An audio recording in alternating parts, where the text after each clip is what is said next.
To open the desktop marker, begin by selecting your KnoteSter icon on the desktop. From here, select Desktop Marker on the menu. With the desktop marker, the annotation wheel will appear. Create shapes, annotate text,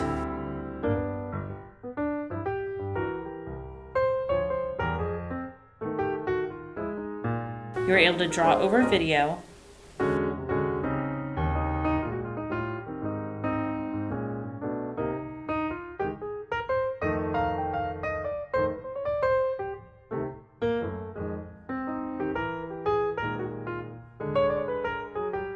take snapshots of your screen, and automatically drop it into Whiteboard.